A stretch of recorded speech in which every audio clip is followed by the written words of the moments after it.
That very high-pitched sound is the seat hugging me. Oh, there's a seatbelt hugging me. So welcome to the 7 series. Now, where do I begin? Because the amount of tech in this car makes it kind of bewildering. Right now I'm in Eco Pro mode. Okay, so Eco Pro, well, dials everything down to being as economical as the car can be. That's really what it's trying to do here, and it seems to do a fairly good job. I've come, actually, just give me a sec there, I've come 482 kilometers on about a half a tank, give or take, and it says I have 434 left. Give or take 800 to 900 kilometers on a 74 litre tank, I think it is, 71, 74, something like that. Seems to be okay for a car of its weight, size and horsepowers and all that. But you know what? You kind of have to leave all that behind, because the big problem is that this car is not designed for me to be in a seat I'm in now. This car is meant to be appreciated from the seats back there. This is not meant to be a big driver's car, the ultimate driving machine, but it does everything it can do to be that machine as well. That's kind of weird. Why would you want a limousine to be the ultimate driver's machine? Now I have this on really soft mode, really, like I've gone into the individual settings and I've softened up the suspension even softer than it would normally be. Now, if I had the money to buy a car of this size, I wouldn't buy a car of this size. Why, I hear you. Why wouldn't I buy a 7 Series? Why wouldn't I buy an S-Class? Why wouldn't I buy an Audi A8? Because all of those cars are, number one, ostentatious, way over the top. They're nothing but a display of how much money you have. Two, they are meant to be worked from back there. Okay, my kids who travel in the back of this car since I've got it have a far better time in this car than I do. Because this car does not encourage you to go fast down a back road.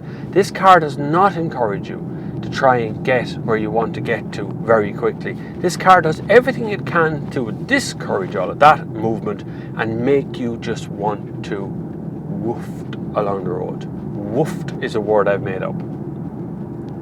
It's sort of waft mixed with oofed. It's, look, that's what this car is about. That's what all it's for. It doesn't make any bold statements on the outside. Actually, the exterior is probably the best looking of the S-Class, the A8 or this, but still a bit, just a big lump of grey metal. And that's what it's meant to be. Don't make no mistake. That's what BMW are after. They're not trying to make this thing really stand out in the crowd, because the people who buy this are mega rich people, but they can afford a driver. Now, they don't want Maybach or any of these things that really shout, I have mega bucks. They just want something that will get them from business transaction to business transaction, from meeting to meeting to home. And at the same time, they want to be able to go, Robert, drive on there. This is the first car that I can truly sit here and go, I can feel luxury. I can feel it. It exudes it from the moment you lay eyes on the car. It exudes this quiet, luxurious feel about it. And I adore that, because the word luxury is a subjective term. So it's a term where you think about how luxurious something is to you. But if you spend your life living in 5-star hotels and flying business class or first class on certain airlines, then luxury to you means something different than it does to the likes of me, who has a 3-bedroom semi-detached house and flies economy everywhere. Simple as that. Now, the engine noise isn't the best. They've done their best to try and disguise it as best they can, to make it nice and quiet, make it nice and subtle, and at speed, even at high speed, it does do that. During acceleration, yeah, it's noisy, but then what isn't during acceleration? I do love what BMW are doing currently. Their lineup, their fleet is brilliant. Let's be serious, BMW are the king of steering wheels at the moment by a long way. And looks, desirability, they really do have it. Mercedes will be second in my mind, and Audi's starting to slip down to third here, really, like a lot. So what's wrong with the car? What is it that I don't like?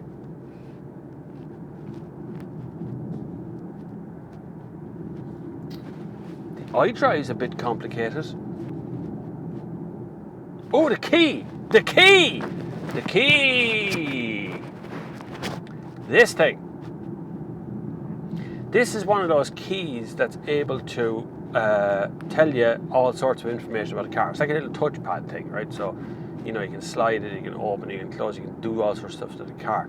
It doesn't work. I'm supposed to be able to park the car or move the car forward and back using this key, so I can, you know, if a garage is too narrow for me to be able to drive it in and then step out of the car, you know, if the doors won't open wide enough, well, I can let all of my passengers out of the car and then use the remote control to reverse the car into the space. Well, it doesn't work. It's about as finicky now as it possibly can be. Really, really, I've gotten it to work once in a week, and I've probably tried it maybe 5 or 6 or 7 times at this stage.